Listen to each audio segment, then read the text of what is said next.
Hello everyone. In this video, I am going to explain what is page memory management. But before going into that, we must know what is memory management.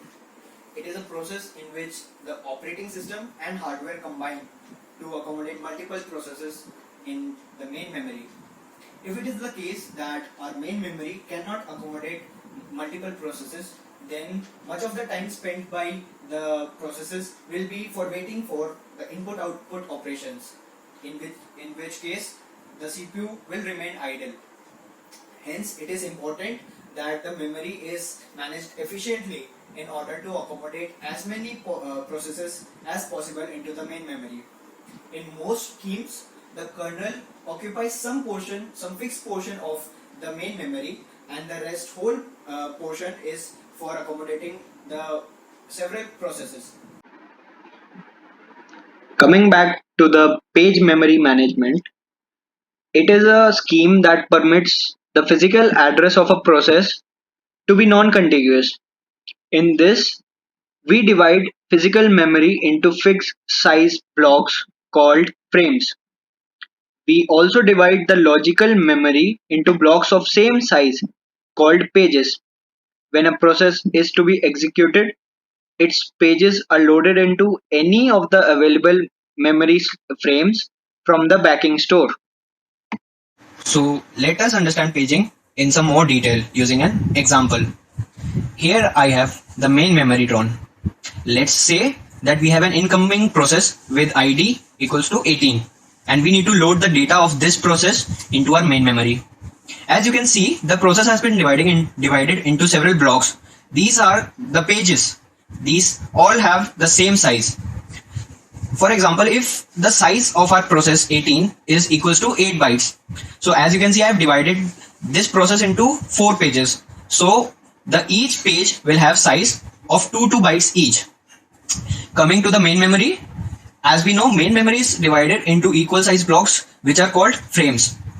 So for loading the data of pages into memory, the frames also need to be of the same size as our page. So each frame will also be of size equals to 2 bytes.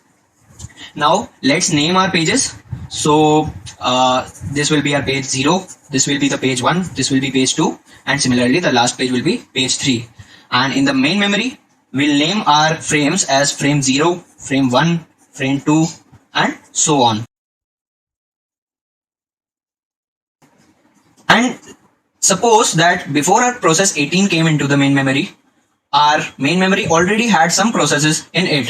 So these frames denote the frames which already had some processes in them.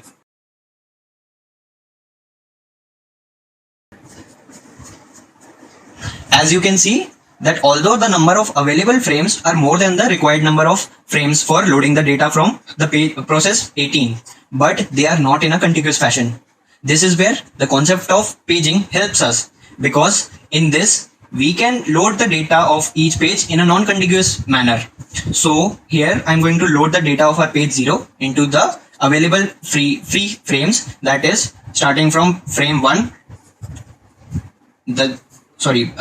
of the page 0. Next, the data of page 1 will be loaded into the next available free slot, that is the frame 4, and then page 2, its data will go into the frame 5, and at last the data of page 3 will go into the frame 7. So till now we have loaded our data from the process into the main memory.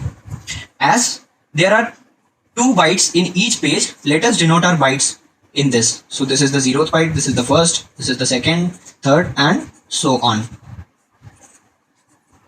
And in the main memory also, the same data would be there in each frame. So this is the 0th byte, this is the first, second, third, fourth, and fifth, and at last 6th and 7th. So now the question arises, if we want to access the data of a particular byte of any process, say I want to access the data of the 5th byte from the process 18 in the main memory, then how do I do that? That is where we use a table called page table. What a page table does is, it stores the frame IDs of all the pages in the process. So we'll have 4 blocks in this also for storing the frame IDs of each pages. So for page 0, the frame ID is frame 1. Similarly, for the page 1, the frame ID is frame 4. And for page 2, the frame ID is frame 5. And at last, for the page 3, the ID is frame 7. So for finding the data of the 5th byte, we see that the 5th byte is in the page number 2. So we use the page table and we go to the page number 2 and we find that the data of page 2 has been loaded into the frame number 5 of the main memory. So here we go to the frame number 5 and we see that there are 2 bytes in which the data of the 5th byte could be there. But how do we come to know which byte to access? That is where we use a small thing called offset.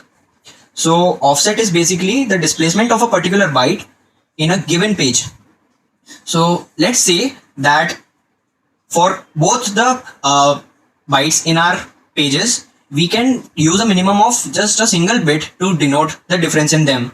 So for example, the first byte of each page can be denoted by using 0 and the second bytes of each the pages can be denoted by using 1. So we can clearly see that as the 5th byte is the second byte of our page 2, it will have an offset of value 1. So we go back to the main memory and we will use the same offset in the main memory as well, because main memory also consists of 2 bytes. So the offset would be same in both the cases. So the 5th byte would have the offset 1 in the case of main memory as well. Now we have successfully linked our data from the logical address to our physical address. Let's see how this process is being done in the CPU. So at first, the CPU, it generates a logical address. This is our logical address. It consists of 2 fields, namely displacement or the offset and the page number. Okay, so CPU demands the logical address. Now we want to find the physical address from using this logical address. So this is our physical address. It also consists of 2 fields, namely displacement and the frame number.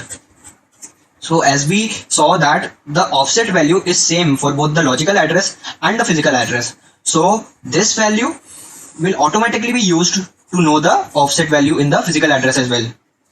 But for finding the frame number, we use the page number from the logical address and we use the page table to know the corresponding frame number, and that's how we got the data to link the logical address with the physical address in the main memory.